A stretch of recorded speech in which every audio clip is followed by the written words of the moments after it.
The Mexican authorities were in for a life-changing surprise when they invaded what seemed like a typical border-side house. Welcome to USA Stories channel.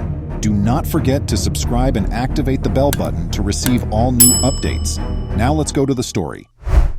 Although they had been tipped off that the property had a covert smuggler's tunnel, what they found out when they looked inside was rather startling.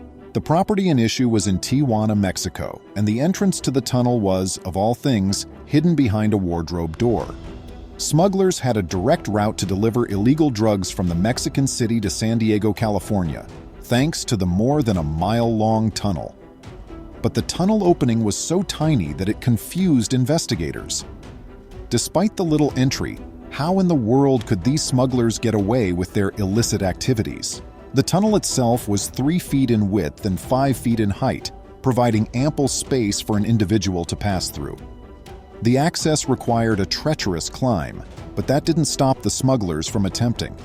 The San Diego tunnel ended at a little opening that might have been covered up with an ordinary trash can. It was not rare that the tunnel led to the rear of a pallet warehouse. Smugglers frequently purchase respectable companies to conceal their true profit-making endeavors. The authorities waited, knowing that if the tunnel was located, they would need to apprehend the guys who were spearheading the project. They once noticed a truck driving away from the pallet plant. It was traveling to a point in the middle of San Diego. When the time was right, they acted, having watched as the truck was filled with boxes. The vehicle contained drug-filled cartons, thus they were justified in what they did. The investigators discovered a sizable black market for illicit drugs inside the truck. It held around 7 tons of marijuana and 1 ton of cocaine together. Although not the greatest quantity of illicit substances ever seized by law enforcement, this was nevertheless a sizable haul. It was now time to start interrogating these alleged smugglers as well as other possible offenders. 6 persons were detained by the authorities in connection with the bust. 3 Mexicans, 2 Cubans, and 1 American were all taken into custody. It was usual to locate criminals on both sides of the border in significant busts like this one. Eventually, the Border Patrol made available images of the smuggler's tunnel as well as information about how it was built. The extent of the tunnel's complex design astounded the authorities. In the event of floods, it included water pumps, ventilation, and power.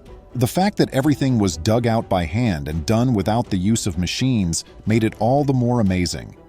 This tunnel functioned as a successful means of smuggling illicit substances worth tens of millions of dollars for months without the police noticing. Finding them was nearly hard due to the crowded San Diego warehouse and the secret entry in the Tijuana wardrobe. Unbelievably, there are more tunnels like this one on the border than you may imagine. 13 such tunnels have been discovered by officials since 2006. It is unknown for how long this tunnel had been in operation, even though authorities in San Diego had been keeping an eye on the pallet warehouse for a full year prior to their arrest. It may have been one of the tunnels utilized by the notorious drug dealer and escape artist El Chapo, for all the authorities know. José Guzmán. An essential component of the Mexican drug lord Loera's enterprise, better known by his stage name El Chapo, were well-built tunnels. Images of the tunnels he used to get away from his several hideouts were made public by the authorities in 2014. They were quite creative. El Chapo and his associates were so adept at building these tunnels that they even used one to get out of his confinement. El Chapo used a small opening concealed in his shower cell to break out of jail. The motorbike, converted to travel on a track, was at the end of the tunnel. El Chapo arrived at the exterior of a warehouse around 1 mile distant after traveling. Before El Chapo was apprehended once more, he conducted some further business outside of the law. Drug smugglers are also using sophisticated tunnels more frequently than El Chapo did to get away. Authorities discovered what they dubbed a super tunnel in 2013. It had reinforced walls, lighting, ventilation, and an additional automated track system for convenient transit. It was the length of 6 football fields. Building a tunnel like this might cost hundreds of thousands or even millions of dollars. But frequently, the expense is well worth it.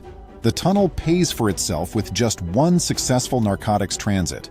In addition, the tunnels can be utilized to assist in granting undocumented immigrants passage. A 380-mile tunnel that connected Mexico to a restaurant in California was discovered by officials in 2016.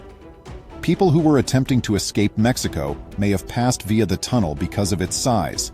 It is possible that immigrants passing via these tunnels are exchanging their passage for narcotics. Since 1990, authorities have found 115 tunnels that link Mexico to the U.S.